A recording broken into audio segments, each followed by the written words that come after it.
Segundo dados da UIT, o Brasil é o 7º país do globo em utilização da internet, tendo aproximadamente 65,9% da população conectada às redes, o que representa mais ou menos 140 milhões de usuários.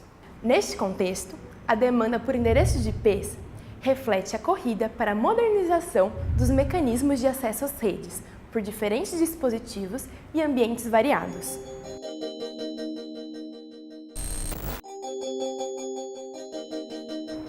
As redes que conformam a internet também convergem para tendências de maior identificação do usuário, de seus dados cadastrais e pessoais e de suas opções de navegação e comunicação. Isso também inclui a multiplicidade de dispositivos conectados à internet das coisas, que é crescente. Isso acabou gerando o esgotamento dos números de protocolo de internet, os IPs. Explicação rápida. O IP é uma sequência de números atribuído a um dispositivo conectado à rede.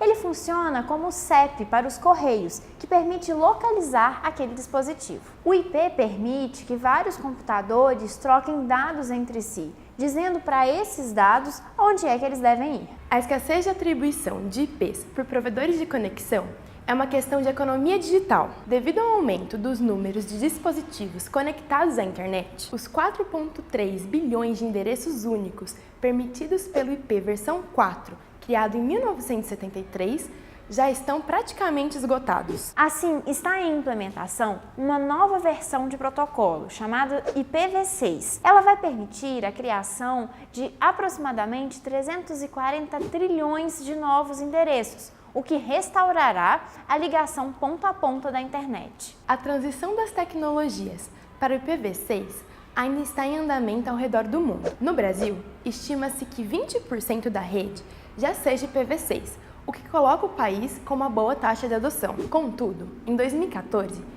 esgotou-se o bloco de IPs atribuído para a utilização na América Latina. O mesmo ocorreu em 2011 para o bloco de IPs da Ásia e em 2012 para o da Europa. Em 2014, provedores de conexão, a Anatel e o NIC-BR decidiram por adotar uma medida paliativa, o compartilhamento de IPs por meio da técnica NAT. Essa solução se deu para evitar os altos custos de implementação do IPv6 em um curto espaço de tempo e também para garantir que o acesso à internet e o seu crescimento no Brasil não fossem prejudicados.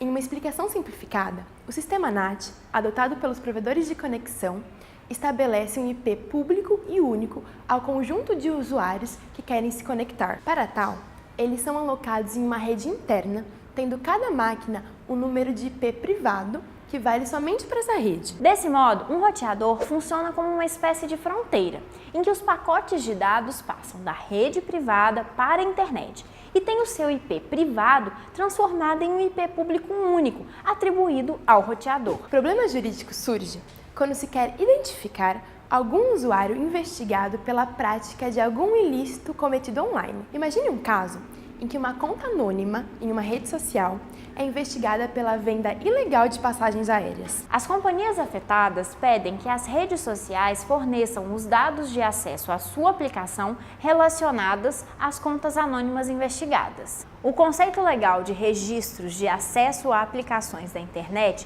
está previsto no artigo 5º, inciso 8º do Marco Civil da Internet, que dispõe: o conjunto de informações referentes à data e hora de uso de uma determinada aplicação de internet a partir de um determinado endereço IP.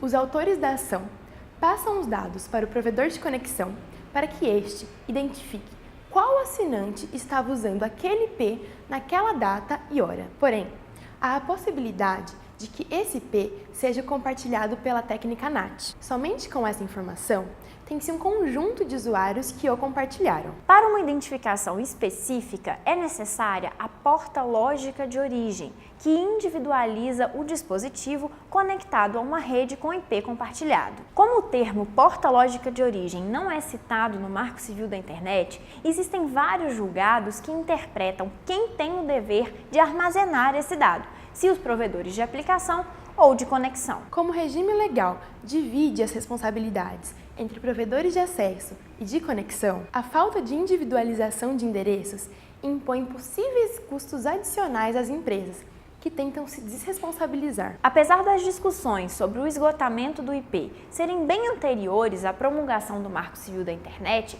ele não traz nenhuma previsão sobre esse problema, afinal, ele é transitório. A pergunta sobre de quem deveria ser a responsabilidade pelo fornecimento de informações sobre portas lógicas de origem ainda não foi pacificada nos tribunais. Isso demonstra como questões de cunho tecnológico podem gerar dúvidas e incertezas na aplicação da lei.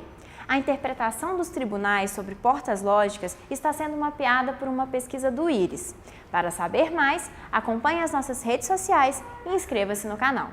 No próximo dia 15 de setembro acontece mais um Café e Chato. O tema da vez é Crianças e Adolescentes Online, Inclusão e Proteção. Vai ser na Faculdade de Direito às 17 horas. Não perca!